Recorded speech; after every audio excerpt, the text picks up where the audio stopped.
Culture Institute. And I just have this announcement that today's speaker is here with the kind support of the British Council. I'm very happy. And also Estonian Cultural Endowment. And she's going to be introduced by our professor, Katrin Kivimaa. So, here you are.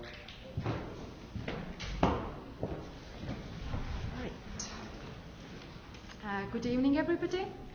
I'm very pleased to introduce today's speaker, Professor Griselda Pollock from University of Leeds. I actually wanted to invite Griselda here to Estonia already before, 2 years ago, but because of her very busy schedule, she was unable to come.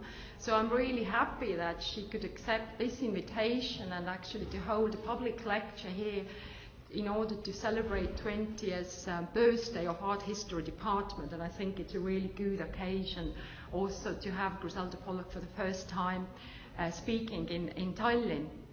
And I think she probably doesn't need actually introduction because she's an art historian and a scholar whose international acclaim is established by her work in, first of course, in social and feminist histories of art, and this is very widely known.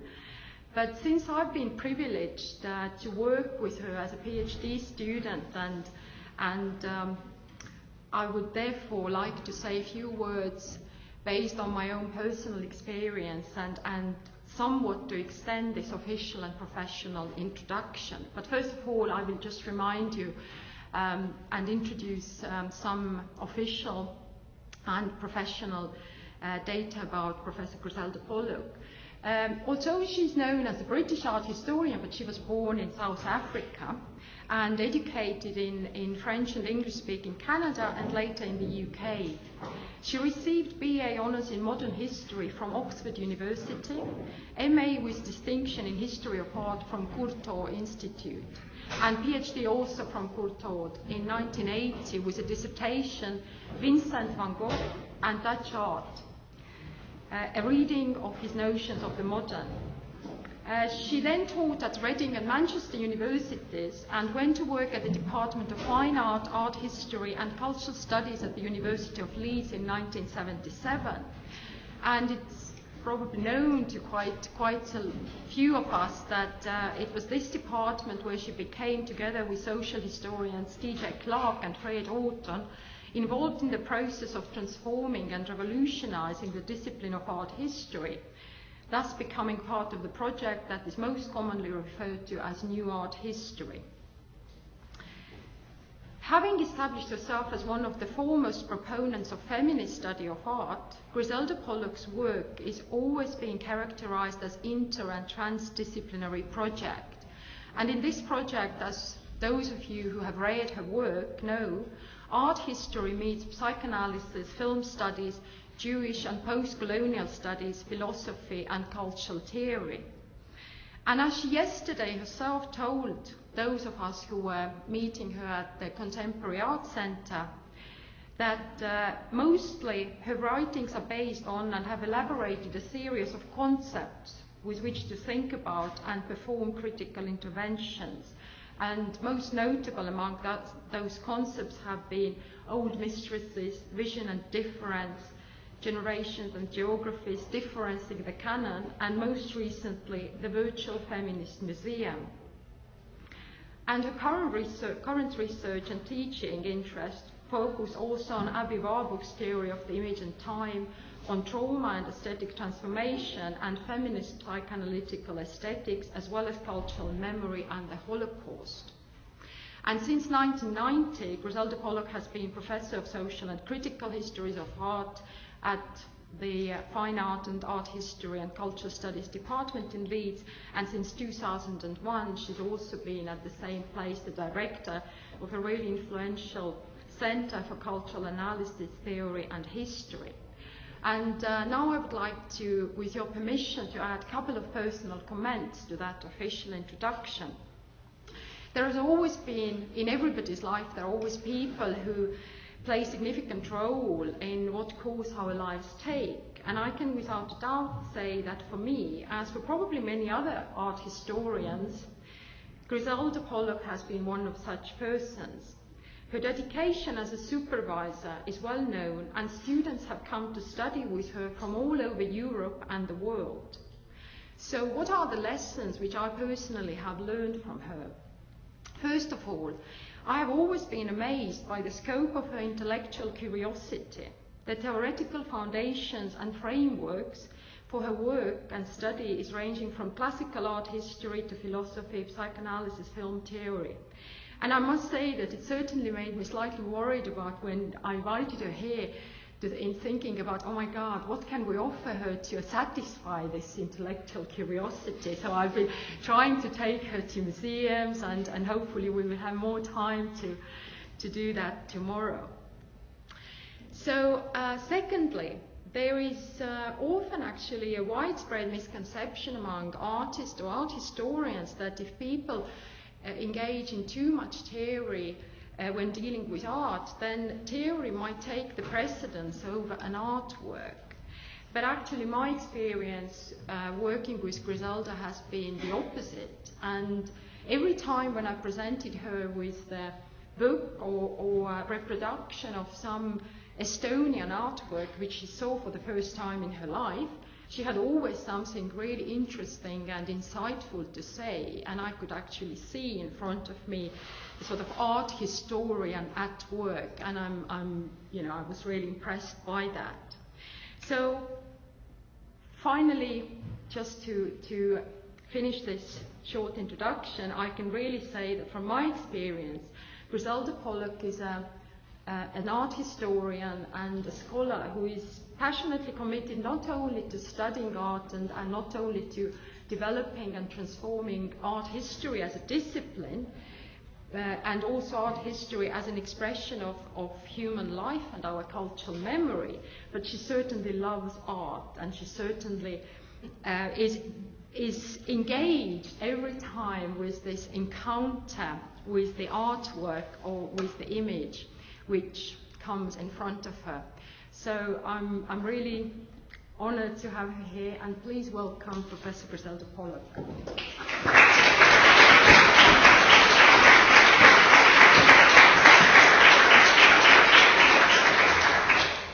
Thank you so much for that very lovely, warm and gracious thing, and it's the most wonderful thing in the world in a way to have this network of people who came to Leeds for a variety of reasons, who made my world get bigger and bigger and bigger, with each door they opened to worlds I didn't know. So I feel as if I've travelled the world. Sometimes I had actually travelled some parts, but at last I've going to include the real Estonia as opposed to the imaginary Estonian Tallinn that I learnt so much about from Catherine. So thank you for that introduction, and thank you for the invitation to be here, and thank you all for actually coming here. Now, I have some words of warning. I am renowned for very long lectures. So when you all leave and I'm still talking, I won't feel at all offended, although I know you're probably going to hang on because they've told us some wine, but I will try and do it. But I get so excited, and so the architecture of my thinking kind of grows and grows, and there's so many things I want to share with you, so we'll see what we can actually manage. So my title is, Did I Just Dream It, or Was There Once a Feminist Revolution in Art and Art History? And I was interviewed yesterday, and I was picked up on this idea that I really am not just talking about feminist interventions or a little marginal footnote. I really was going to be a revolution. Now, over lunch we had a little conversation with one of the other treasures you have given me, which is the chance to meet some of your artists. And Lena and I were talking, and obviously I had thought about feminism past and present through the lens of the recent media in Britain dealing with Mrs. Thatcher. Margaret Thatcher died, and the only thing the British media remembered about feminism in Britain during the 1970s and 80s was that Mrs. Thatcher said, "Feminism is poison." So it absolutely reminds me of the invisibility that they never recorded that Mrs. Thatcher's world was based upon or coincided with the women's movement. And there really was a joyous movement of women, and I know because I was there.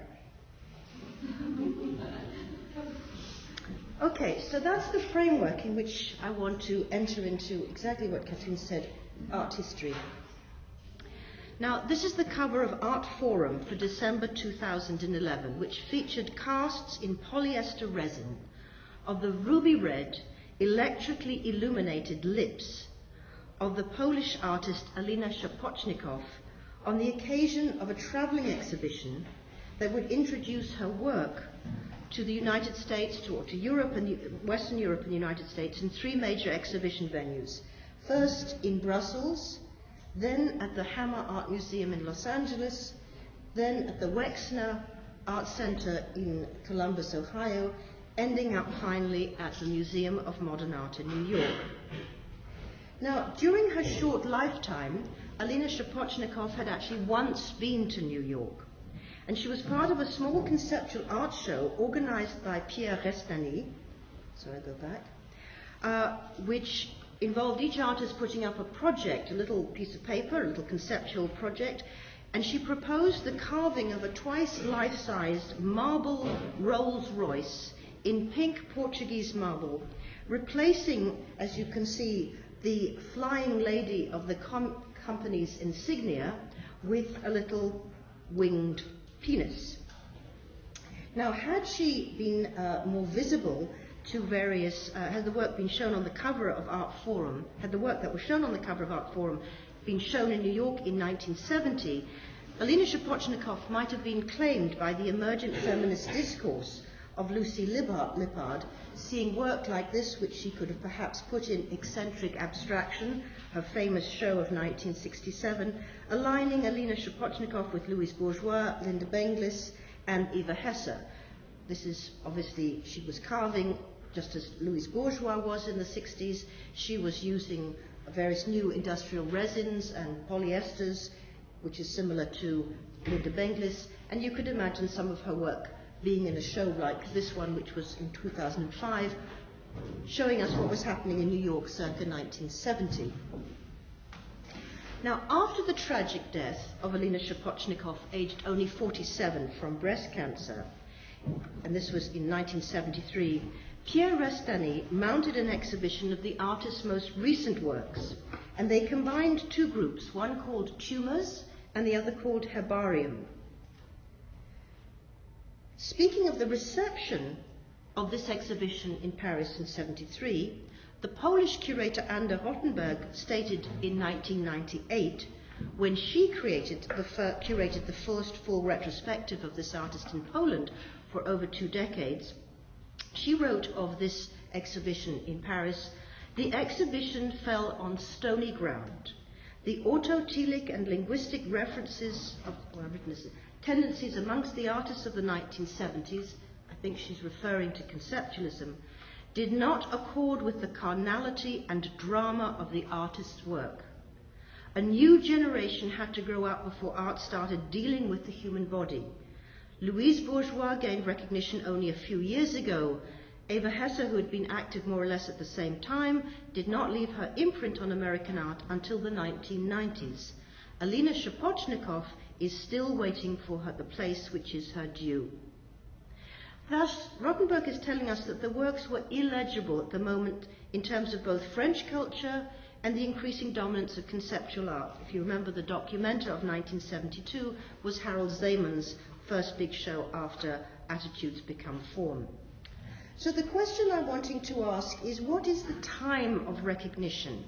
And what are the frames that are being produced for this recent rediscovery of one of the major figures of post-war Polish art by Western European and American art history? And what happened between 1973 and 2011 that could make the work that was once illegible and in effect became forgotten, intelligible to new viewers and even desirable for collectors and museums? Well, for me, the answer lies in the confluence, the bringing together of 2 factors. One is certainly feminist consciousness and a feminist-inspired aesthetics of the body psyche, and the other is the attention or the recognition of the significance of the trauma and the cultural memory of the Holocaust. Both of these, I would argue, are the necessary conditions for understanding Szapocznikows work, but both are being suppressed in the current repositioning of Shapochnikov as a desirable artist for the world's art market and for the world's art museums. In 1972, Alina Shapochnikov, just a year before she died, wrote a manifesto about her work, which declares the centrality of the body as its major existential and affective site, and as a historically mandated, a historically required topic. She writes, "Despite everything, I persist in attempting to fix in resin the imprints of our body. I am convinced that among all the manifestations of perishability, the human body is the most sensitive, the source of all joy, all pain, all truth, and on the level of consciousness, because of its ontological misery, which is as inevitable as it is unacceptable." But she also sets this attention to the flesh of the world against the trauma of modernity's love affair with the machine, which would take the form particularly of pop art. She writes, "I have been defeated by the main protagonist, the wonder of our times, the machine. Today, all beauty, the discoveries and testimonies of our times, the recording of history, all belong to the machine. True dreams belong to it. It is applauded by the public. I only produce objets maladroits, clumsy objects." Now, using the new materials, sometimes cast from her body, Shapochnikov was at this time working on this collective work that was later exhibited after she died, called Tumours, shown here in its display at the Veil Centre in Brussels, where the exhibition of 2011 began, curated by Elena Filipovic. And what are you looking at? These things lie on the ground, abandoned things, isolated, seeming to belong in some kind of shattered group. They are lumpen forms, yet slowly one discerns faces, softly formed, sleeping, dreaming, dead, perhaps. The features are those of the artist. They are casts, imprints from her own body. Is there ontological misery, violence, or pathos in this disembodiedness? Are they akin to tomb monuments?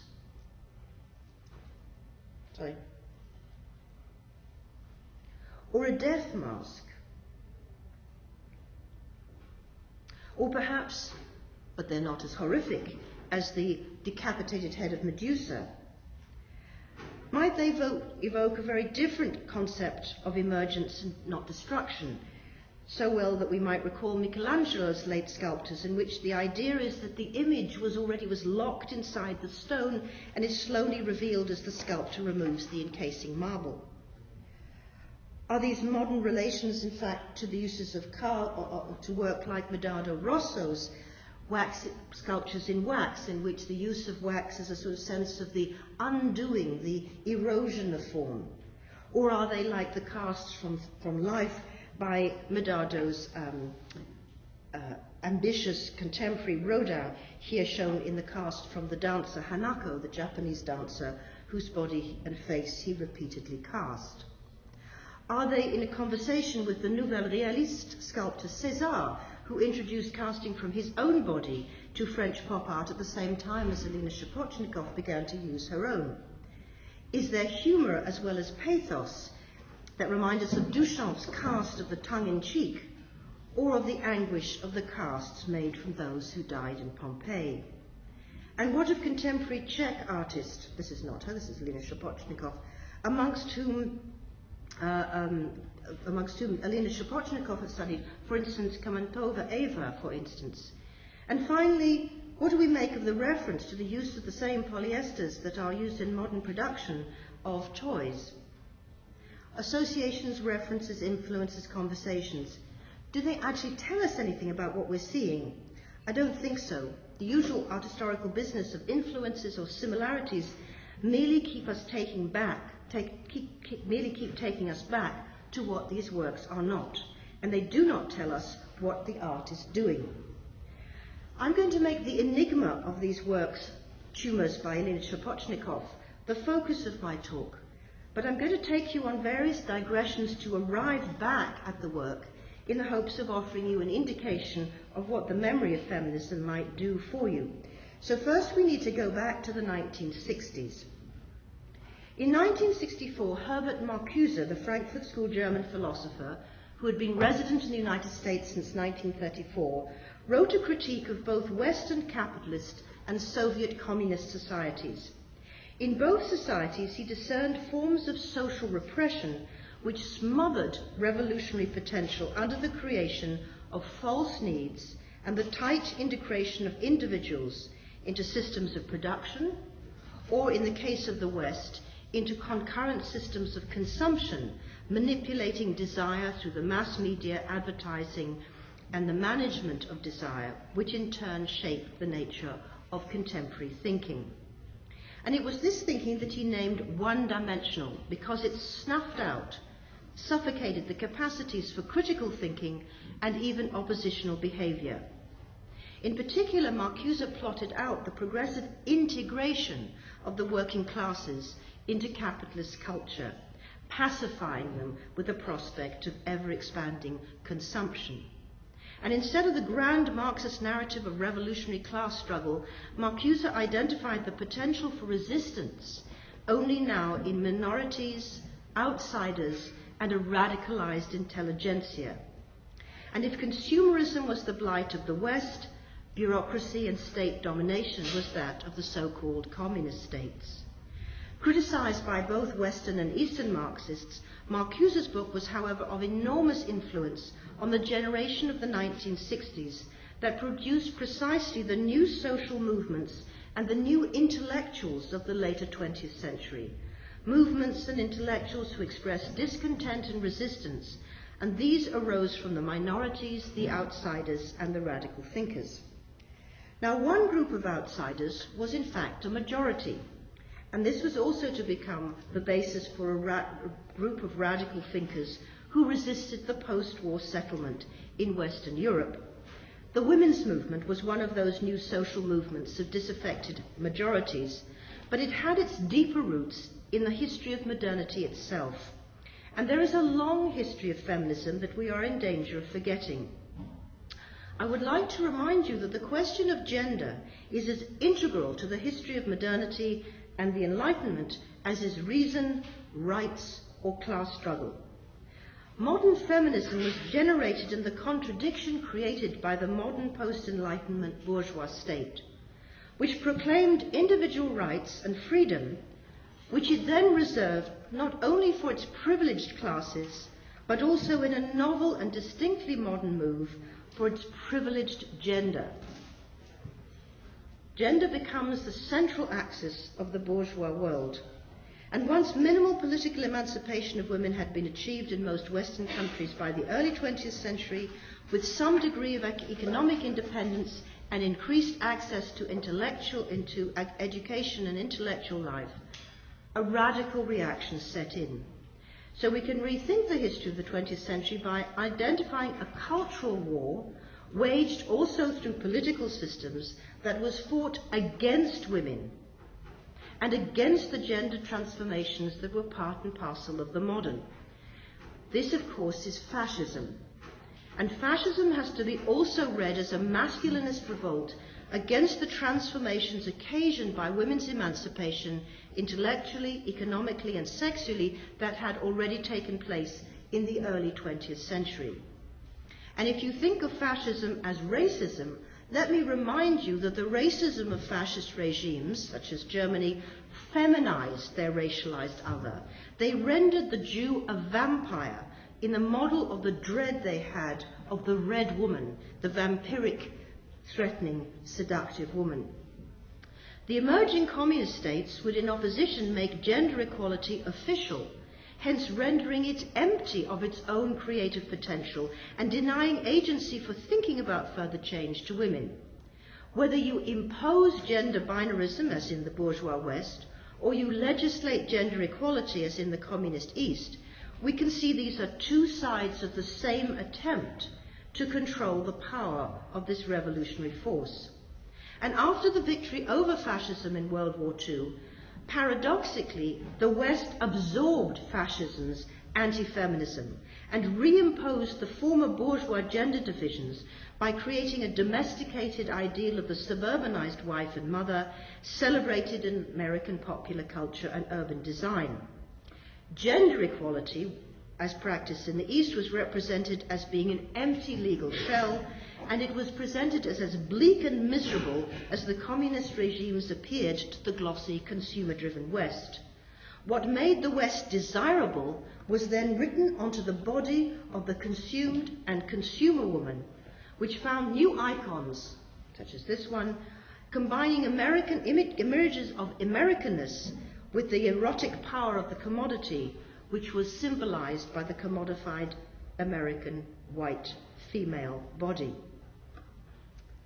45 years after Marcuse's call for the negation of the one-dimensional man, and with this strange period that I'm going to look at, British feminist philosopher Nina Power published a book in 2009 knowingly evoking Marcuse by writing of a one-dimensional woman. It opens, "Where have all the interesting women gone? If the contemporary portrayal of womankind is to be believed, contemporary female achievement would culminate in the ownership of expensive handbags, a vibrator, a job, an apartment, and a man, and probably in that order." How has it come to this? Did the desires of the 20th century women's liberation achieve their fulfillment in the shopper's paradise of naughty pampering, Playboy bunny pendants, and bikini waxes? That the height of the supposed female emancipation, I'll come back to that in a minute, that the height of the female emancipation coincides so perfectly with consumerism is a miserable index of a politically desolate time. And as you can see, not just the image of woman, but the physical bodies of women are now to be modified and accessorized to represent the perverse image of women finally knowing and getting what they want. And here comes the paradox. If woman is on one hand to consume on a massive scale, she is required to reduce herself in terms of body mass to function as something akin to a victim of totalitarianism's worst privations. Hence, the models of today are 23 times thinner than the average healthy woman. They are formally anorexic, that's to say they are starved. And this is just to remind you of the excess of this. Now, Nina Power mounts an attack on the complacency and complicity, the apparent abdication of any systematic political thought on the part of what she names as today's positive, upbeat, consuming feminists. Referencing an interview with the African-American novelist Toni Morrison on teenage pregnancies, in which Morrison refuted all the stereotypes imposed on poor black women, by reminding us that what really matters as to whether we do anything is whether we have money or not. Power writes, "The sheer crystalline simplicity of Morrison's insights into the relation between class, race, and gender, and the memory that sex, cinema, and alternative modes of living once held great promise, should remind us that feminism was at one time a great generator of new thoughts and new modes of existence. If feminism takes this opportunity to shake off its current imperialist and consumerist sheen, it could once again place its vital transformative political demands center stage and shuffle off its current one-dimensionality for good." So let me explain what I understand by this. What is passed off as feminism in the media, and hence is understood by ordinary people, is precisely this terrible parody that Power is critiquing. The idea that women's ambitions are oriented towards success and consumption is the appropriation and perversion of the original political project of all feminisms. Yet we cannot deny that certain aspects of the long history of feminist thought are strangely, troublingly in line with the very idea that the dream of feminism is to achieve self-determination or to become autonomous in a way entirely consistent with the ideal figure of the individualist capitalist consumer who owns her own body and seeks her pleasure. Such an understanding of feminism is, of course, utterly alien to the international struggle for social justice and for the security and humanity of women worldwide. It is certainly not the meaning of the term that feminism has for me, presented as I was in Sweden in 2007 as a veteran of the post-Marcuse women's movement. Now, this confusion over the meanings of feminism arises because two distinct strands ran side by side from the 60s, 70s, and 80s onwards. They sometimes overlapped, they sometimes knotted, they were sometimes acutely opposed. On the one hand, we have a mass women's movement represented by the politicization of concepts of gender and sexual difference for the purposes of profound, revolutionary structural and cultural change to systems that had existed for millennia. And this was made possible by an alliance with the wider revolutions in the humanities that occurred in the 1960s, those that linked linguistics, philosophy, anthropology, and psychoanalysis into a new theoretical conversation. And this, in turn, in the 1960s, was but the belated realization of the great revolutions of 1905. Freud, Husserl, Saussure, Bergson, Einstein, all of these moments of 1905 finally become intellectual material in the 1950s and 60s. On the other hand, there was a form of liberal incorporation of women into a post-war capitalism, either as middle managers or as women in the expanding service industries. To some, these changes look like progress on the economic front. They are, in fact, a minor adjustment within post-industrializing and ultimately globalizing capitalism, which has turned women beyond the confines of Europe and America and on its peripheries into both the world's proletariat and also the world's services. Now, some argue that capitalism does not have its own specific gender strategy, rapaciously prepared to exploit all and to allow few to enjoy its fruits. The gendered hierarchies of Western capitalist societies have been analyzed as arising from the residual ideological pressures that we have named separately. So first we call them patriarchal, borrowing from anthropology a kinship term, and then in the heyday of post-structuralism, we borrowed a term from linguistics and psychoanalysis, and we said the problem was a phallocentric order.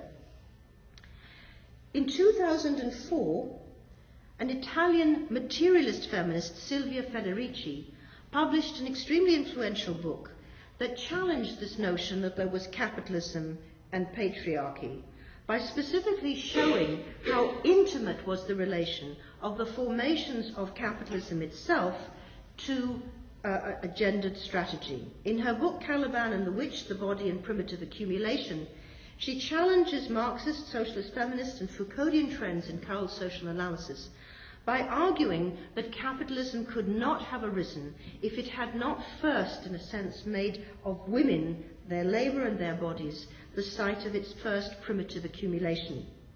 I cannot go into all the economic details that she puts forward for the argument, but she tracks two things of importance.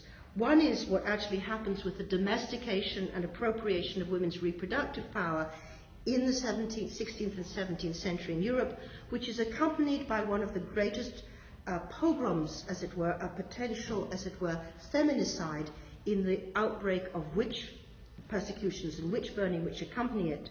The second point is that she was working in Nigeria in the early 2000s when she witnessed, imposed by the World Monetary Fund, exactly the same procedures to refashion Nigeria as a place of many kinship systems, often female-dominated, women-controlled and family-controlled, to refashion it for the capitalist economy. And she literally witnessed what she'd studied in 16th and 17th century Europe being imposed violently on Nigeria as the neocolonialism imposed on a vast nation a new conformity with the capitalist system. Now, what the capitalist system wants to do is to erode all other norms or possibilities and to make its systems seem so uncontestable that they appear as natural. But of course, there is no nature to this, so there is always resistance. And this is where politics coincides with aesthetics in contesting what Rancière calls the regimes of sense and subjectivization. So here I want to introduce Jacques Rancière in a collection that's been edited by Jaleh Mansour, a young Iranian-American art historian who's most interested in bringing Federici into the discourse of feminist art history. And their book is called Communities of Sense, Rethinking Aesthetics and Politics. Now, this is one of many engagements with Jacques Rancière. The problem with Jacques Rancière, of course, is he doesn't remember feminism either. It seems to be an affliction. It fascinates me that when my son was 6, he just woke up one day and remembered every single football score or history of every single major FA Cup for 25 years. It's as if his brain had just had this little space. Into it went. Okay? But it does seem to be major intellectuals don't have that space just to remember things like feminism. It just doesn't. Falls to the ground every time. But despite that, I'm very generous and open-minded, and I'm happy to read Rancière because he actually derives an idea of the political from Hannah Arendt, and he defines it as an agonistic space. Not a space of consensus, but a space of perpetual disagreement, which is generative. That democracy is something that must be perpetually worked towards. And there is no consensus, we don't just sort it out, everything's smooth, but the plurality and differences that are constitutive of our political life are played out in a constant work of transformation occasioned by disagreement. Consensus or formal equality is not the aim or the purpose of politics, because politics are affective and cognitive sites of a continuous work of creating not only human communities, but communities of sense, spaces for saying and seeing, sites of visibility, sensation, and understanding.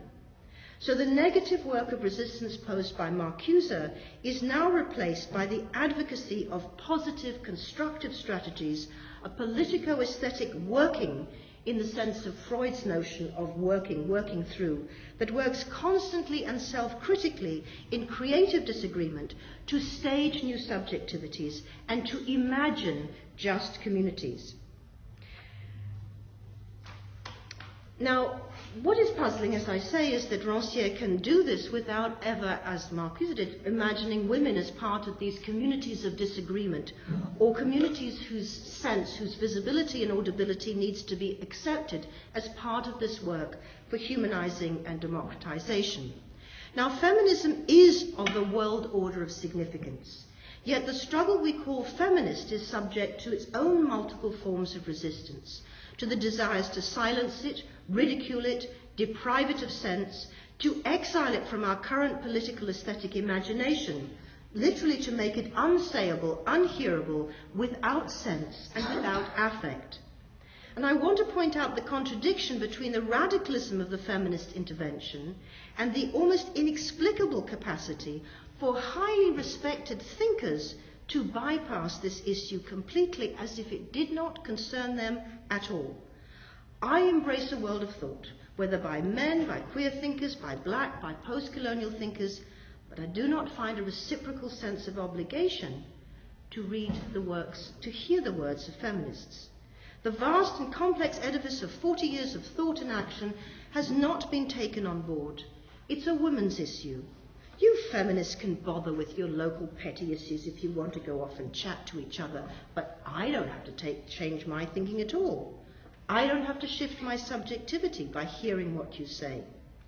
And the radicalism of the feminist intervention is deflected back by the media by lending a false chic to the further stages of subjection of women to treacherously appropriative subjectivization within this logic of consumerist capitalism. This is founded upon a specific sexual politics in which the bodies of production and reproduction are manipulated. The vibrator and the bikini wax are symptomatic of the renewal of capitalism and its androcentric politics of the gendered body.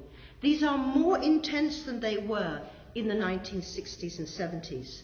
The intensification of the heterosexualization of women is out there and making it even more intense. Far from decreasing under the challenge of women's movements, the effect of the androcentrism has increased. Think that now sexual trafficking is one of the world's major industries.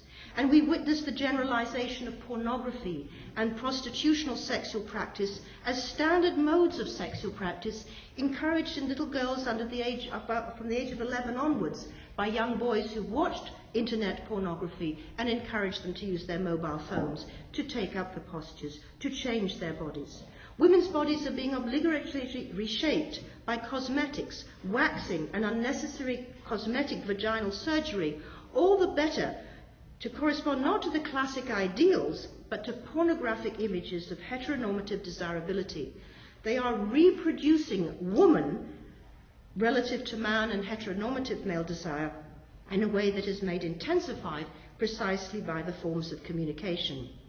And the underside of this is, as we know, the huge issue of rape. You will remember the protests in New Delhi in December to January. The crime of rape is widespread and only recently risen to the level of public protest once again. Just last week, the G8 declaration that rape in war zones is an integration of the art world into the consumer-driven market. Richter's painting, Abstractes Bild, got the most expensive painting in the world by a living artist. Just think about the dimensions of money that are invested.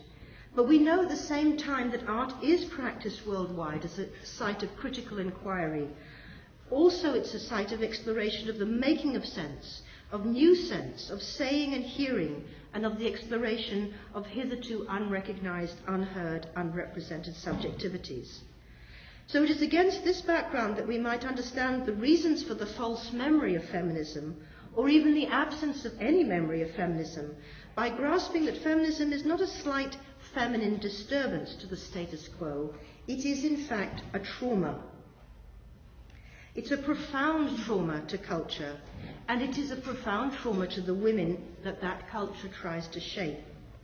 Thus, feminism is a trauma to women shaped by the social and cultural processes I've described, as much as it is to the still androcentric and what I would suggest is an actively re-androcentricizing society that critical feminist practice and thought have been attempting to transform. Now, trauma can be defined, and I'm borrowing from the Hungarian psychoanalyst Abraham and Torok, the definition, an event too painful to be absorbed by the ego whose stability it would threaten. I certainly think feminism defines itself as a trauma to certain kinds of egos unable to sustain the trauma it threatens. And trauma drives the individual to speak and behave in ways that simultaneously conceal and reveal their catastrophic source. So in all the silencing and repressing, we are finding the revelation of what the current society tries to conceal. But secondly, I want you to read this second. Implicit in this view is the idea that the content of event does not in itself classify traumatic. The manner in which it is lived or experienced psychically by the individual renders it a trauma. So this perspective removes trauma from external moral or ethical taxonomies to situate it as a function of the specific mental configuration and psychic history of an individual. Now let's try and translate that from the individual in their variability and historicity and contingency to the field of culture and society. Do we then discern that there are different ways in which societies, each with their own histories, and their forms of political and cultural experience of trauma, they will respond differently to the event of feminism. And these responses both conceal and reveal the potential catastrophic impact, the demand for radical change. But this impact is not necessarily negative, because there is the impact of varied moments of the historical challenge by feminism to androcentrism, this focusing on man and its gender hierarchies. And these are intimately part of the new capitalism and the normality of the global world order, but also of a kind of memory, possibly even a dream. Now you'll be thinking, I thought we'd invited an art historian, and Katrine said she was very interested in art, and why have we got this sociologist giving us a political theory lecture? Should I be talking about art? Well, one dimension to any kind of critical thinking is that we must transgress the disciplinary boundaries that seek to keep compartments of knowledge separate, and they use that separation to maintain different components in place in the edifice of power. So I think about art as my primary object, but to think about art seriously, I cannot use art history. Art history confines art to its own singular vision of what the history of art is, namely the history of art as told by art history. And that's the founding gesture of art history, to try and say, how can art have a history? Well, let me tell you. Okay? But this exiles art from its work as a kind of sense-knowing that is about the world, as the site of the generation of new ways of understanding the world.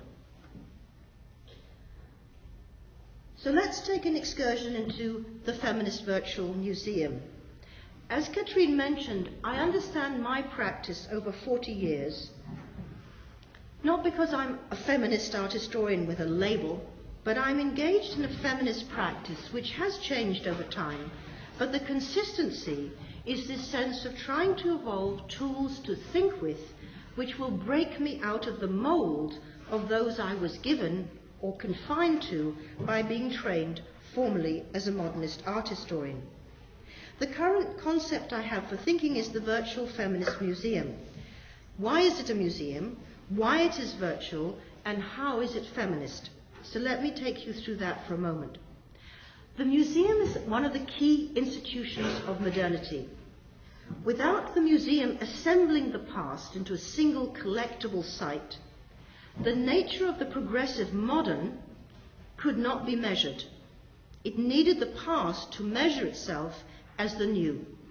Thus, the museum, founded in the late 18th, early 19th century, is a place where things are assembled, but it offers an occasion for an encounter with those assembled things that is sometimes legible in ways other than the meaning of the assembly. So the Grand Survey Museum tells a history of a kind of teleology of Western art starting, maybe there's a bit of the Middle East and we'll have a bit of China, but basically it's Greece, and then eventually it's Germany, and then it's America. That's the trajectory. But when you go into the museum, you don't have to behave well. The things that are assembled are not exhausted by their assigned role as representing the cultural memory of the past and the history of the nation. So the museum is an actual symbolic site of cultural memory with contradictory functions. Now, we've all criticized the museum for the selective version of the past and the interested revision of the constitutive myths of nation that are offered to us. The pedagogical teaching of little children in every country: go into your museum and learn your history and find your place in the story. Now, my museum is virtual, not in a cybernetic sense. Its virtuality is philosophical, and I'm borrowing from Deleuze and Guattari the notion that the museum is a machine. It's a productive machine, not just a dominative one. Hence, the museum is a machine that produces subjectivities, and in so it could be used differently. So I draw on their notion of becoming, by which they mean that there is a potentiality in difference which can function as a creation of the new that is never exhausted by the form in which that infinite possibility is temporarily actualized. So if I just give you an example of that, we might say, and I'm going to say, feminism is a virtuality, it's a becoming. The women's movement in America in the 1970s is an actualization of that potentiality that has its own moment. It's not feminism, it's just a moment of feminism that does not exhaust the infinite potentiality or virtuality of feminism. So for these philosophers, Deleuze and Guattari, every becoming in a phallocentric, Oedipally dominated culture is becoming woman, because woman is the virtuality of difference in that particular order. Now, I'm going to argue that all becoming woman is in effect becoming feminism. For the woman that becoming seeks to become, have I got you with you all the time? Okay. The woman that becoming seeks to become is not the woman of the phallocentric, patriarchal or Oedipal configuration. Okay, that one is merely the negative cipher of the phallic.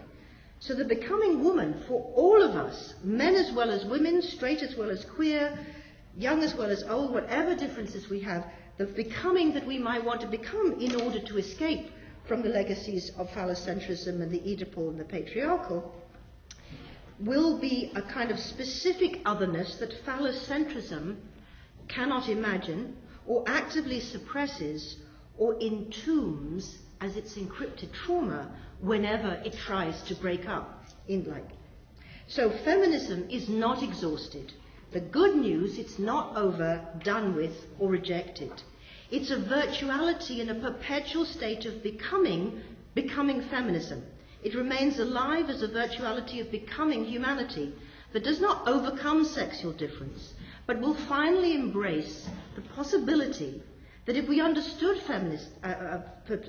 sexual difference, we might recognize that in that difference of masculinities and femininities, however we're going to understand that, there is a potential for fostering human life, for creating cultures that wish to seduce us into life, instead of leading us, as they are perpetually to the present, to forms of death. Moral death, political death, the death of our planet, and certainly the mass death of people from lives of such incredible immiseration that we, in the comfort of the present, can hardly imagine it. So this is the realization of what might be a genuinely human condition to be rebuilt.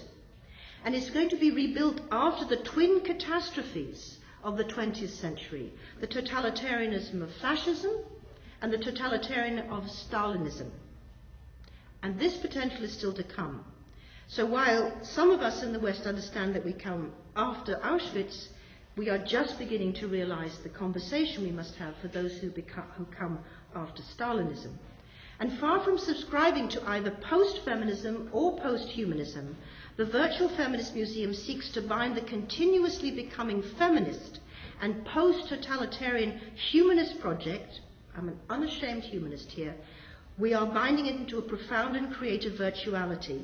And it suggests that in coming after feminism, understood as a historical moment of varied actualizations worldwide, here and there, we must remain faithful to its after effects, which, having been traumatic in their first emergences, led to a certain desire to repress them, but the repressed always returns and is triggered by new crises. Now, you must be exhausted, but I'm going to exhaust you one little bit more turn. I'm going to run through this a little bit more quickly, because in the Virtual Feminist Museum, I am trying to make feminist sense of a kind of forgotten moment in the history of art history associated with Abi Warburg, who is celebrated as a somewhat crazy guy who came up with this idea to write the whole history of art by 77 screens, canvas screens, on which he pinned photographic images in a kind of strange mimicry of modernist montage, both artistic and cinematic. He died in 1929 before he had achieved this, but his idea was to resist what he called aestheticizing art history, the art history of the bourgeoisie, the art history of the false pacification, aestheticization of art, which has become the dominant one. His central concept was the pathos formula, and he argued that the art arises first human beings in their bodies struggle with the passions of anxiety and violence, of desire and fear and rage and aggression, and these are acted out in real rituals. At a certain point, these rituals, these gestures, become turned into images, sculpted or painted or remembered, and the image becomes a mnemonic for the origins of art itself in the passions of humanity struggling for life in conditions they do not control.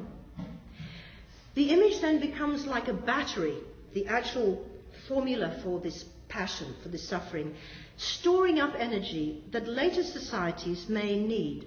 So instead of telling us that classical art was so beautiful and so perfect that of course the Christians of the Renaissance suddenly said, oh, look at these lovely statues we've unearthed, of course this is the highest possible pinnacle of artistic creation, we must copy them. He says something traumatic was happening in the 16th century, which alone could explain why Christian Europe, after 15 years, suddenly says the most interesting art in the world is pagan classicism. This is inexplicable, right? And if you tell me the Renaissance, revives the classical world, you don't get this problem. What did they need that they found somehow in classical art? He says something to liberate them from Christianity. And the beginnings of modernization happen in the Renaissance as this charging. So it's rather like in Back to the Future, if any of you have seen the film, where he has to get the electrical together, so boom, and only then can Marty make the time jump. So he sees the Renaissance as reaching back to the resources of the classical past to get the energy they need to break out of their Byzantine perfection of, obviously, Christian artists it was came. And at the same time, this is very dangerous because it releases then into the culture something of this violence.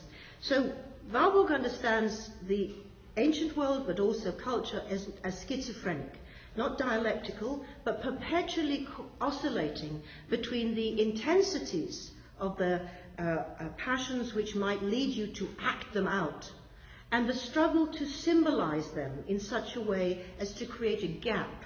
And in that gap between the intensity of passion and the full, as it were, abstractness of thought, he placed art as a perpetual movement, touching the affective and touching the cognitive, but being neither completely sense-based nor completely intellectual. And he called this the Zwischenraum, the interval, and his whole work was called the iconology of the interval. Now, his case study, as you can see, is classical antiquity. My case study is what happens in the 20th century under a different catastrophic rupture. But in order to really underline the radical difference that can come from thinking with Warburg, I want to set him against what has dominated the way we've thought of the 20th century, which is through a model of time. Many of you may know this. I constantly go back to this. This is the brilliance of Alfred H. Barr, to create us an intellectual structure to hold the potentially chaotic, competing incoherence of early 20th century modern art, which was perceived by the people around it as fracturing, disintegrating fragments, the end of civilization. And Barr created with this a sense of seeing what the deep logic. It's a deep logic of time, a logic of linear connection, and it's shaped the way we build our museums. It's probably shaped the way you've been taught. You think if you don't teach people sequences of styles, you have not taught them art history.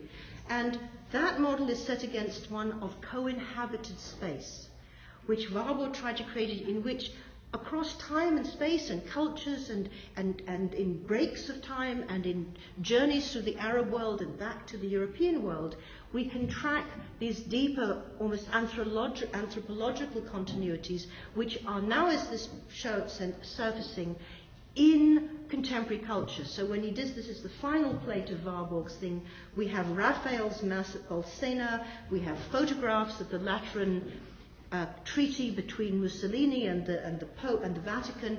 We have pictures from contemporary pictorial magazines, and I can't go into explaining it to you, but he obviously is one who he's not observing the divisions we make between high and low, between popular and fine art. He's interested in not the image as the figurative, but the image as this encoding of meaning and passion.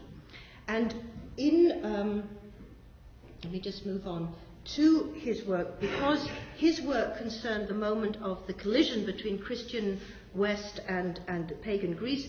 When I think about using it in the 20th century, I have to say that what we have in the 20th century is the catastrophic destruction of the entire Christian classical system. The body was in the real, so abused in the totalitarian systems and ultimately in the exterminatory projects, that nothing of the way of thinking of the body or even the earth and the landscape survives that factor. Now, people don't realize that, but the great artists do, and realize that something that had to be produced after 1945 was a pathos formula for a world that was marked by trauma. And this pathos formula would happen either in materials or even in procedures, It would not be a figurative project necessarily. And therefore I'm trying to rethink the history of the modern formalism in relation to this. Now this will finally get us back to Elena Shapochnikoff, if you can follow this through. Now Elena Shapochnikoff, I just have a few more minutes, I'll steal from it, died in 1973, aged 47 from breast cancer. Her adolescence as a Jewish citizen of Poland had been spent from the ages of 13 to 19, between 1939 and 45, in 3 ghettos where the average ration is 140 calories per day per person, and 2 concentration camps where it was considerably less. There is almost no documentation of this period of her life, and she refused ever to speak publicly of her experiences, although she intimates that they were atrocious. At the age of 22, she suffered peritoneal tuberculosis, which robbed her of her much-desired fertility. She could not have a child. And then in her 40s, she developed a mortal disease, probably from the chemicals she was using, that killed her agonizingly. Now, I could tell you these facts to submerge her once again in the tragedy and pathos that afflicts our images of women. Why are the famous women of the 20th century all had bad times? You know, Louise Bourgeois had a terrible childhood. Frida Kahlo had a terrible accident. You know, now I'm going to give you another. No, I don't want you that. I want you to understand that these are the encounters in life she lived, endured, resisted, experienced in an intensity of bodily and psychic pain that generated the novel formulae. Now, in the recent recovery of Alina Shapochnikoff and her installation in the intentional art world, she's being reclaimed as a pop artist and a body artist. What I am asking is what is being inserted to cultural memory and what is being repressed. I'm thrilled to watch the rising international interest, but I'm deeply wary of the frames that are being established to insert Shapochnikoff into a Western Euro-American story with Bourgeois, with Hesse, with Hannah Wilke, with Linda Benglis. What are the grounds of her work? And I'm sure that market-led collecting is not seeking out her work from the 1950s, when she worked in the dominant Polish mode of socialist realism, including being commissioned to make statues of Stalin, but also to make works for memorials at Auschwitz and Birkenau in the bottom row. Politics and memory were never far from her, and she would never be understood in relation to a whole world of other women artists of Eastern Europe whom she should be in conversation with and who may well have been as interesting as, again here, Kimantova Eva. Now, what sign would I put her under? So I'm going to argue that we first have to think about Alina Shapochnikoff under the sign of survivorship. And to understand survivorship, we need to talk to another survivor. The French theatre director, actor, and political activist Charlotte Delbo, who was arrested for her work in the resistance in France, sent first to Auschwitz and then to Ravensbrück. And she wrote a book on her return called None of Us Will Return. And she writes about memory. She says, explaining the inexplicable, there comes to mind the image of a snake shedding its old skin, emerging from beneath it in a fresh and glistening one. In Auschwitz, I took leave of my skin. It had a bad smell, that skin, worn from all the blows it had received. And I found myself in another, beautiful and clean, although with me the molting was not as rapid as the snake's. Along with the old skin went the visible traces of Auschwitz, the leaden stare out of the sunken eyes, the tottering gait, the frightened gestures. And then she goes on to say, rid of its old skin, it's still the same snake. I am the same too, apparently. However, how does one rid oneself of something buried far within?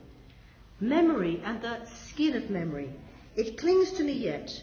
Memory's skin is hardened. It allows nothing to filter out of what it retains. I have no control over it. I don't feel it anymore. 2 more quotations. Auschwitz is so deeply etched on my memory that I cannot forget one moment of it. So you're living with Auschwitz? No, I live next to it. Auschwitz is the unalterable, the precise, enveloped in the skin of memory, the impermeable skin that isolates it from my present self. Unlike the snake's hard skin, The skin of memory does not renew itself. It may harden further, but I fear lest it grow thin and crack and the camp get hold of me again. Thinking that makes me tremble with apprehension. In this underlying memory, sensations remain intact. No doubt I'm very fortunate in not recognizing myself in the self that was in Auschwitz. To return from there was so improbable that it seems to me I was never there at all. No, it's far too incredible. And everything that happened to that other one, the Auschwitz one, now has no bearing upon me, does not concern me. So separate from one another are the deep-lying memory and the ordinary memory. I live within a twofold being. The Auschwitz double doesn't bother me, doesn't interfere with my life, as though it weren't I at all.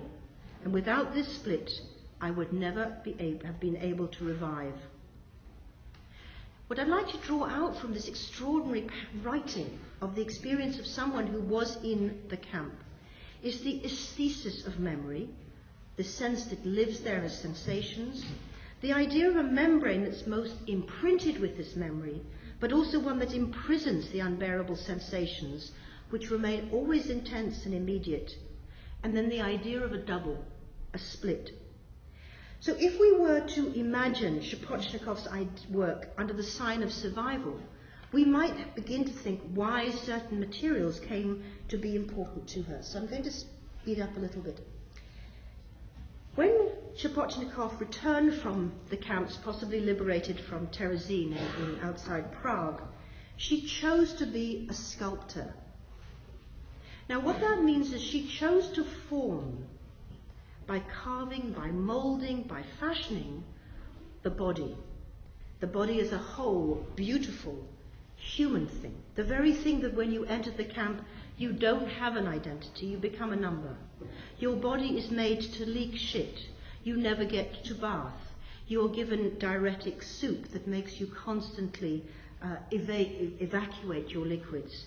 You are debased by all sorts of experiences till ultimately you are so starved that your body consumes its own organs and your mind dies within you long before your body gives up its final gasp of life. So to make sculpture, to come and restore Baroque sculpture, to fashion faces, to carve beautiful, intense, classical figures, to make herself again becomes crucial. So the face. Now, I have much on the face about the kind of loss of the face that we get from listening to other camp survivors, but even to link the idea of remembering that her face was her death sentence, because if she looked Jewish, her face would give her away. And it reminds me therefore of Adrian Piper's interesting work about passing as an octoroon African American, someone who could be white, but identifies as black. And she presents herself in these two self-portrait exaggerating my Negroid features. And I'm fascinated in what we see in the passport photograph and also the drawing. What is she seeing when she sculpts her face or draws her face and wonders what it is to come out from that face faceless, but also to carry this face? We can see this in these beautiful works she makes of the missing teenage years, of the kind of figures of uprightness. Now the other thing about sculpture is it stands. We know that's it. It stands in the world. It takes up space in the world. But we see in her work a gradual disintegration. The figures lose their completeness. They become fragmented. They become broken. She uses malleable cement. And I would want to suggest that what I've seen in her work is we understand her work as starting with the axis of the vertical, which is the axis of life. And this is the veal shows you everything is nice and upright. You go to the second period of her life in the 60s, and we've changed axis to the horizontal, to the axis of death. We see works of extraordinary destruction, partial bits, her buttocks, her lips, impregnated photographs.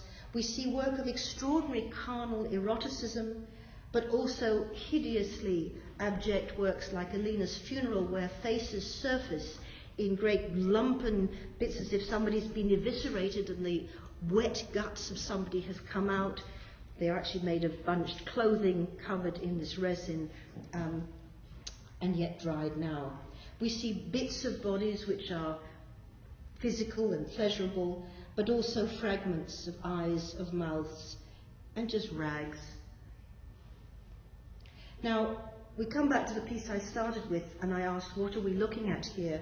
This is a companion piece to the other patriarch herbarium, which was made also in 71-72, in which she literally took casts from her body and that of her son.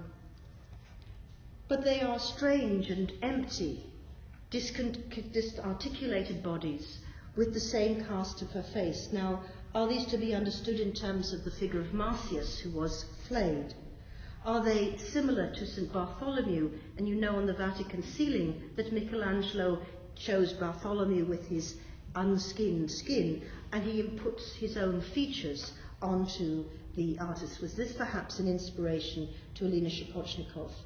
Would we put it in conversation in the Virtual Feminist Museum with Eva Hesse's use of latex, which of course we know will dry and desiccate and ultimately die in itself as a material? She made works of her own son, in fact, ultimately producing a Christ figure called Piotr that Pavel Leskovich has written about. And during the time she's making this, she was very involved in the Catholic community in Paris. And this leads me to ask this question about the tumours on the ground and then the herbarium, which are mounted on boards and upright. Now, in Christian iconography, the ultimate figure of the pathos of the body is the figure of pathos, we know this from Kenneth Clark, is the crucified Christ. And the crucified Christ is an upright figure on the cross, released into the deposition and rising again into the resurrection. Now, in the 16th century, with the Protestant Revolution, one of the most extraordinary paintings ever created was made by Holbein, who was the Protestant artist who dares to confront the unseen moment, the death of God, the entombment, the alone, solitary, and utterly, utterly compressed verticality of this, with an utterly ghastly image of the dead Christ that is completely different from Michelangelo's work. And Julia Kristeva, writing about this, describes the extraordinary sense of Holbein's imagery when he says, from the painterly point of view, we are facing a test that gives form and colour to the non-representable, conceived not as the erotic luxuriance as it appears in Italian art, rather it's the non-representable conceived as the dissipation of the means of representation on their threshold of extinction in death. Now, if this is the Protestant vision of the 16th century, when God, as it were, dies and man has to identify this, think what it means after Dachau. Here is Zoran Muzic's work, and we can see how the same pathos formula of this figure of Holbein's Christ is now used to represent the Mussulman. We see it in Beatrix Fritter's work of the Quarters for the Elderly in Terezin. They are still using that language, but the break comes when we make the leap from the legacies of the classical pathos formula and perhaps begin to see these as attempts not to show the death, but somehow to contemplate what life is like on the other side of this. And the work I want to finish with is called Souvenir. It's, now my Polish has gone and left me, it's pamięć, which means memento, not memory, it's the thing. And it's one of the works that arrested me when I first encountered Alina Shapochnikov. Now you're seeing a very degraded residue of what it originally looked like, but what you can see is that it is upright, it hangs on the wall, it is a piece of polyester resin which is impregnated with a photograph, and from it bulge great tumours in 3 places. There is another photograph on the lower left. Now, if we look at it in this installation here, you can see how it actually curls from the wall like a piece of dried skin rather than an old newspaper. And you can also see that the tumours also once carried the impregnation of images. Now, it's made from a photograph of before the war, where you see the young Alina Shapochnikov with her father. Her father died of TB, and if you are around an untreated TB, it's very likely that the child will inherit it. It may have been where she got her TB from that later destroyed her capacity to have children. She then borrows from Soviet newsreel footage of the dead, the true dead of the New World that she witnessed, and then she excises her father and overlaps the little girl's image, the girl image, touching, literally touching now, crossing time, the dead of the new era. The face is very similar to one we'll see in Night and Fog, and also one used by Stromininski in the work that he did in 1945 called To My Friends the Jews. And you can see here, that face is there, it's here, and it's also upside down, attached to the great tumor that is emerging from the little girl's gut. And this drying of the skin, this sense that there is now a process happening, reminds me again of Eva Hesse. And many people have wondered if we should remake Eva Hesse's work to get hold of the rubbery, viscous fleshiness of what happened when she first made her work in latex and fiber. And you can see now the tragic remnants of these dried and brittle things. But the argument is she was making work she knew would die materially, because she was not going to allow the world after Auschwitz the promise of resurrection or eternity, because that has also gone. And so when we come back to linking in the Virtual Feminist Museum the dead Christ of Holbein, we might also think of Richter's extraordinary attempt to think again a pathos formula in his representation of the dead of the Stammhof prison of the 18th of October 1977, and place this again in a conversation with Alina Shapotnikov. But hers is not horrific. So we come back to that question as to what are you actually doing there? What is this relationship between the carved head, the portrait of her mother, and then the self-portrait of the herbarium, and these strange objects that become the tumors?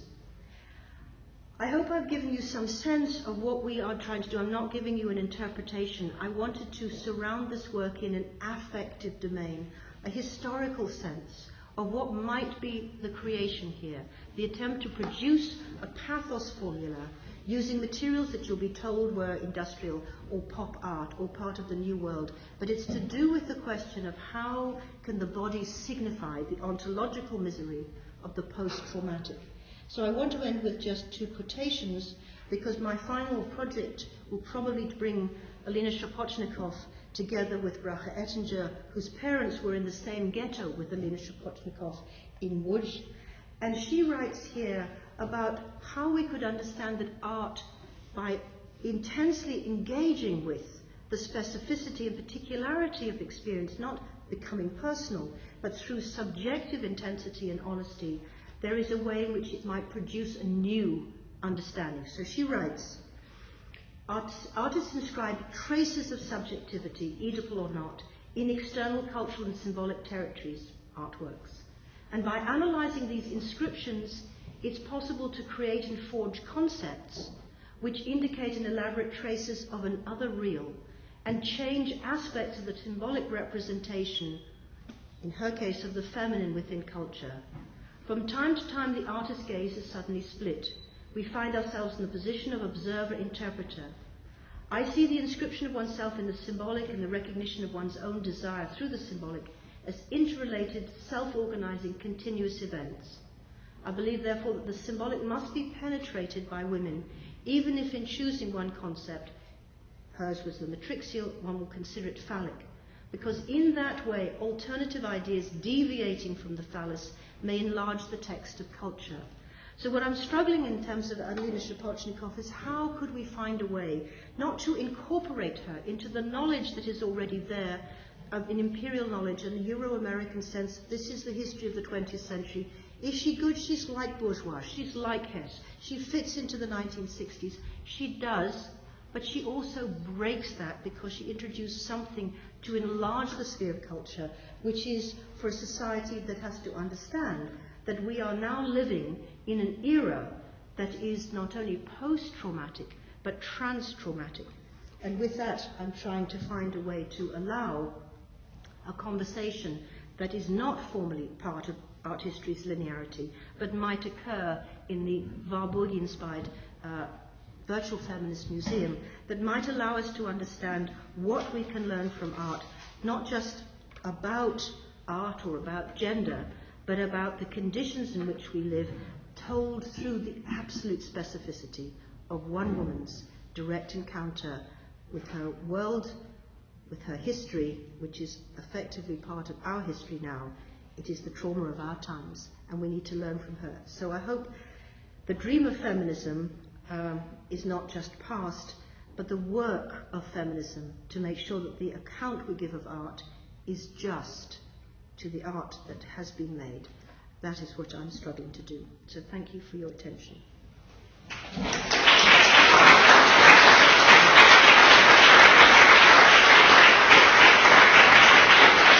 Difficult to follow the speed of your intellectual sort of moving around from one sphere of inquiry to another, but it's been fascinating. And actually, as I told you, we had a chance with our students and some of our art historians. We just had a chance to see a small exhibition of Alina Sapochnikov in Georges Pompidou Center, and it didn't have many sculptures. It only had 3 or 4, but it was mostly drawings. But it was a fascinating and really interesting show. So some of our students have just seen it. So I think it's been really beautiful coincidence. But this is a time actually now to have questions, comments. Please. Yes. You have the light.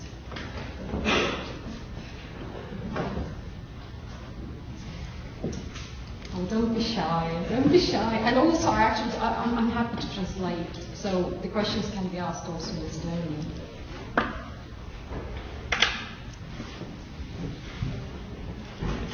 It always takes a bit of time to... I don't mind. No. It's also, I've made you listen for a very long time to quite a complicated argument. But if I can clarify anything, is there something you think?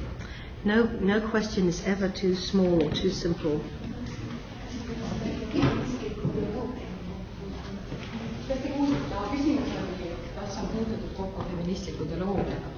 The question was, have you encountered in your work feminist theology, or whether you used it or as a sort of theoretical framework? Thank you for that question. I edited a collection called The Sacred and the Feminine, Imagination and Sexual Difference, which was the result of a conference where we invited a range of people who are interested in the long history of feminist theology as well. And obviously, I tend to be on the anthropological side, in the sense that I understand the sacred in the terms that Julia Kristeva puts forward as the hinge between life and meaning. And so it's not, as it were, the holy in the sense of the spiritual or the, related to any kind of idea of a god. It's to do with, and that's, is in the sense that we can see in theology a way of trying to think about that hinge between life and meaning in different sorts of ways. And so, for instance, the centrality of the body of the Virgin Mary in Catholic thought is central to a particular way of understanding that the feminine subject is absent, and that the invention of life that is going to save the world is the Word of God that somehow enters the body without any involvement with the woman. Whereas if you think about Protestantism doesn't have any discourse about the female body that hinges in that particular way. So I'm interested in the different imaginations that are fostered by different cultural traditions. And so I take the theological underpinnings of the traditions of art very seriously, but I approach it, and I'm afraid, in a very, very modernist, anthropological, linguistic, theoretical way. But I have an essay in that book which is about this relates to Bracha Ettinger's writing on the kind of the one of the most famous Jewish texts, which is about the red heifer, because in traditional societies you never sacrifice a female animal. The sacrificial animals are young bulls, or you never would kill a bearer of life. But there is one sacrifice still in the Hebrew Bible that concerns actually killing a heifer, a female cow, a young cow, and it's the only way to cleanse the worst, as it were, uncleanness, which is contacts with death, is to bathe in effectively red water. And all the translators have said, oh, this is very funny. What could this water be? How strange.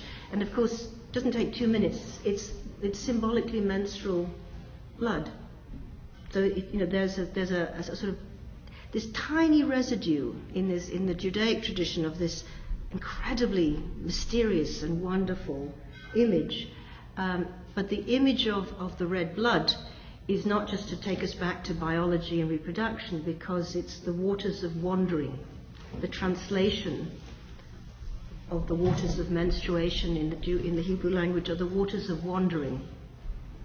So it's the question of connection. So you rethink life and death in terms of having to create a kind of fluid sense of the possibility of connection between these two realms, as opposed to there being a cult of death, the necessity for somebody to die. So I think it's incredibly important to think about the theological imaginations, because they tell us something about these fundamental questions, which I'm saying, in a sense, after the totalitarian attempt to destroy the human in its various different forms, that's what we need to think about, our own formulations for the way of hinging life and meaning, which might well require us to do something more careful with the female body than we currently do. So it's a funny answer. Yes, theology is important in a way. Anyone else? Yes. Question about this virtual feminism. I didn't catch really the concept of feminism. Does it exist only as a concept in your mind, or does it work? Okay, let me just, I took a long time to make any sense of it, and I'm not sure I understand it well enough. If somebody says, I want to change the world, and then somebody says, it's not possible, be realistic. Okay? Okay, it means that what you think is possible is always already confined by what we say is realistic. So, the Deleuze and Guittari is saying, okay, let's leave possible and real away. We're going to talk about another pair. So we're going to say, here is something which is concerned with how we could make any kind of difference. We have to invent what is different. Okay? So that's the virtuality, that something that could be, might be, we don't yet know. It's always to come, it's in the process of becoming.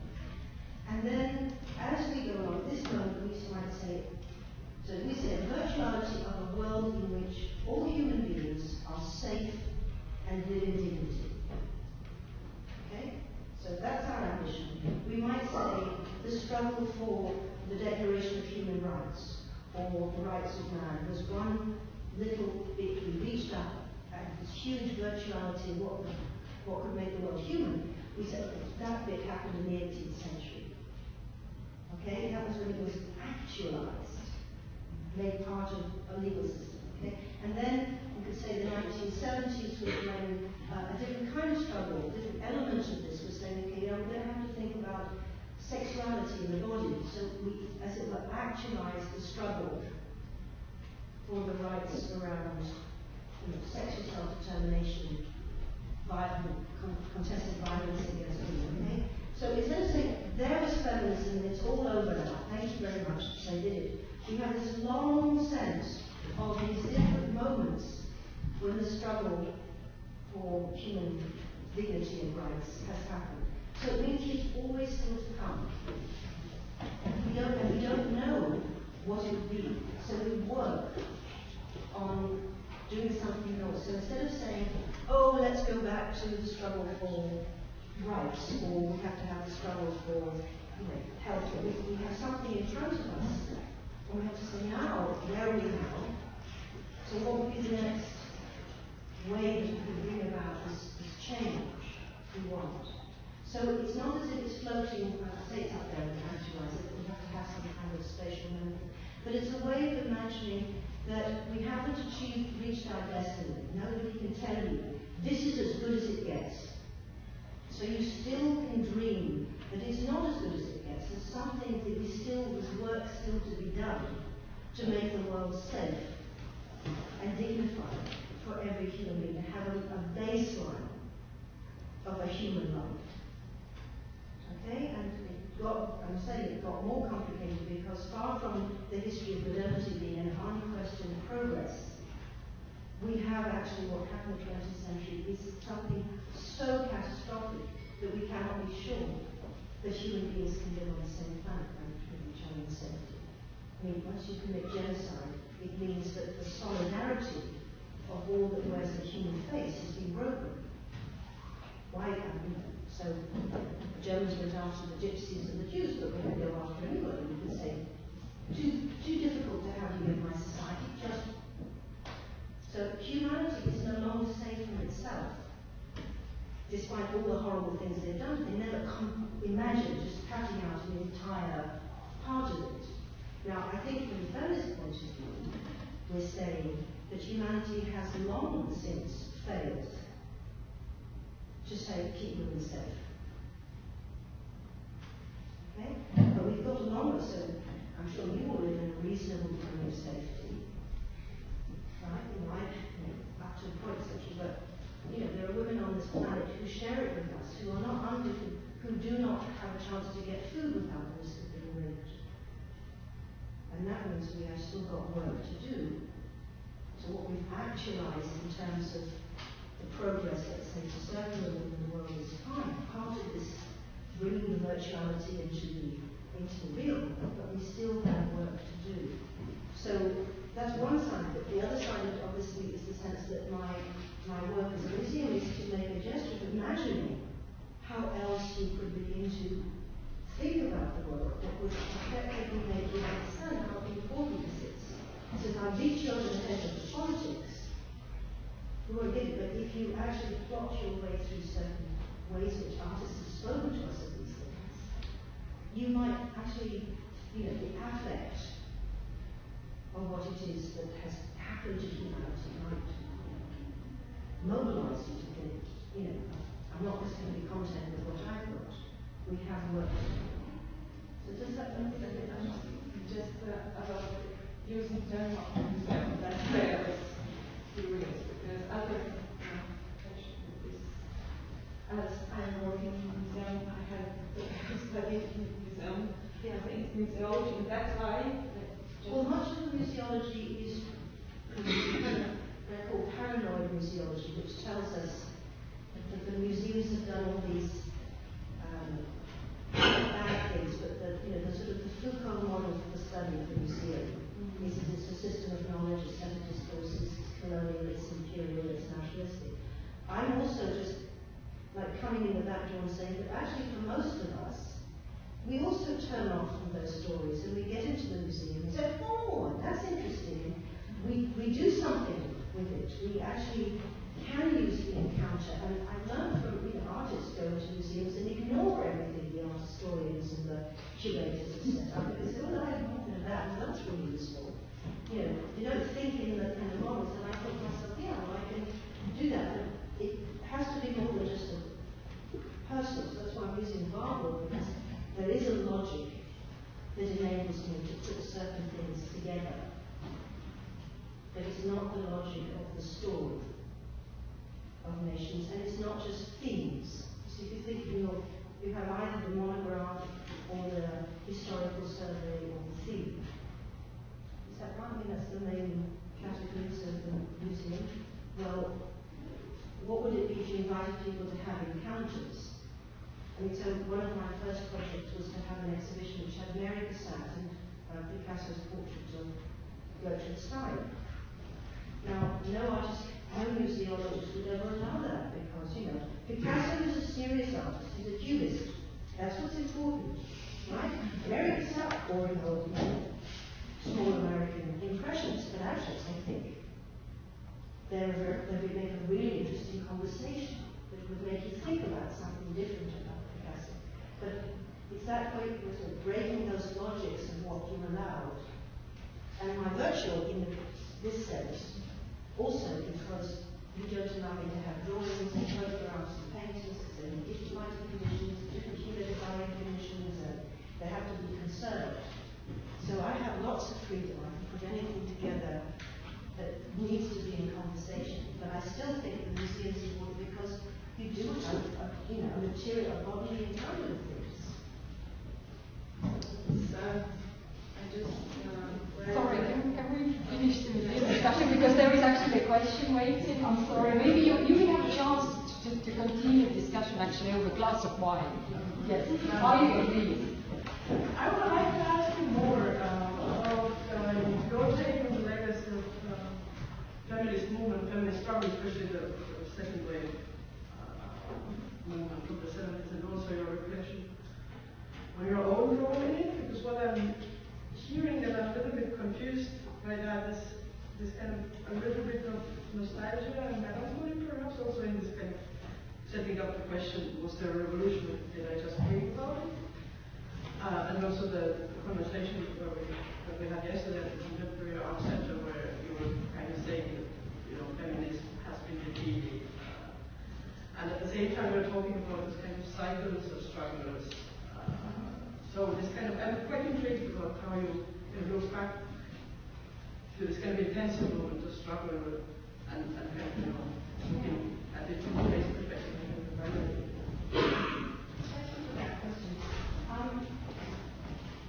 The language is so important, you see, because all of us have been told there's a second wave. Well, when was the first wave? I'm not even accepting that.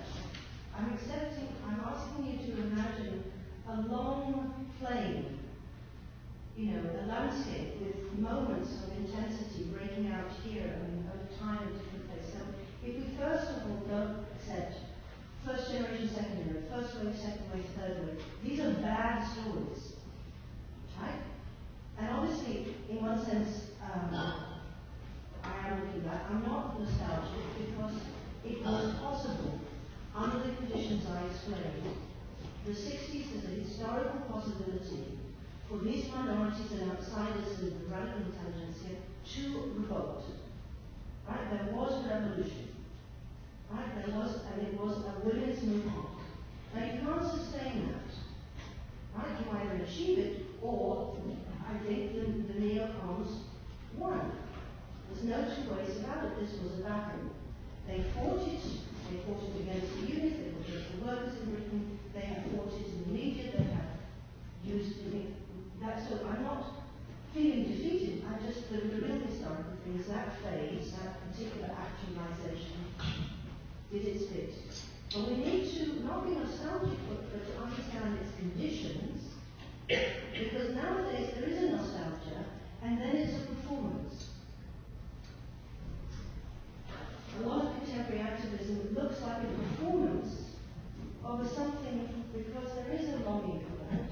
Now, the performance is probably better than nothing, but it does understand that it's not yet, you know, on the same order. So it's always the question of trying to what makes something possible, what the grounds of it. So then we have to work out what are the sites now. Now, obviously, we have new political theories post-Foucault that we've gone from, you know, macro-political, all-in-one revolution to the notion of strategic reconfiguration. Now, I don't know whether that's adjustment, kind of safer, we can do a little bit here, I can do a little, etc., or if it actually is politically effective. I can't tell. And I'm not in a position which I think is so dangerous now. It's teaching students, it was like this, and then it was like this, and then we don't know. I still don't know what it was. I mean, that's what it wasn't. Did I dream it was fantastic? Do I want to dream the future I imagine? I'm playing with that notion, but I'm not nostalgic because what is in front of me now is the thing that needs to be attended to. But I don't feel that this is the moment of the same order. Now, I used to look back to the people in the 1950s who had been very radical in the 20s and 30s and did believe that socialism was a utopia. And then they had to witness the horrors of what happened to their dream. You know, Stalin and his mates took it over and it turned into a totalitarian fascist hideousness. Okay? But they remained true to some, as it were, what Janina Baum calls a dream of belonging, which in her writings about, etc. And I think sometimes you have a moment where you just, there's an idea of fidelity. And you keep the what was an event going by virtue of a continuous performative belief that it's still there. Right? So I'm declaring feminism is to come. Right? So one stage I thought, they all told me it's over and I got really pressed. I said, okay, I'm going to sneak around and say, if you think it's over, why are all these things still there? Just come at it from a different angle. Do not be defeated, but at the same time you have to be in tune with what's possible, but also keep the sense that there's this virtuality that's possible, because our job isn't done yet. But our job will never be done, because if you take the Rossierian model, democracy is a work that is constantly produced by our doing it. And so there was this moment where politics broke out of politics, and that's what the women's movement or the workers' movement or the anti-communist, liberation movement is. And then it's very easy for you to stand back and say, we've done that now, we'll just let the politicians take over and we'll accept consensus democracy.